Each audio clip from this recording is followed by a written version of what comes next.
ஆண்டவர் நமக்கு அவைலபிளாக இருக்கிறது போல நாமும் குடும்பத்துக்கு ஏற்ற சமயத்து உதவி செய்கிற தகப்பன்மாராக இருப்போம். எனக்கு ஒரு குடும்பத்தை தெரியும், தகப்பன் இருக்கிறான், பிள்ளைகள் 2 பேர் இருக்கிறாங்க.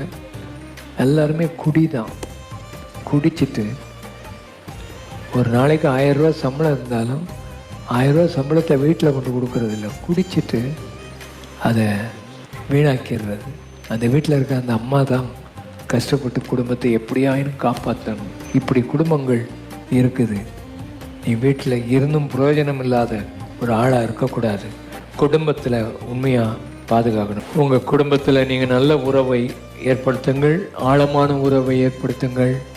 குடும்பத்தில் பொறுப்புள்ளவர்களாக நடந்து கொள்ளுங்கள். ஆண்டவர் உங்களுக்கு கொடுத்த திறமை, ஆண்டவர் உங்களுக்கு கொடுத்த அறிவை கொண்டு என்ன காரியங்கள் குடும்பத்துக்கு செய்யணும், குடும்பத்துக்கு அவைலபிளாக இருக்க நேரமிடுங்கள். பிள்ளைகளோடு நேரமிடுங்கள், பிள்ளைகளும் பெற்றோரோடு நேரமிடுங்கள், தகப்பன்மாரோடு நேரமிடுங்கள்.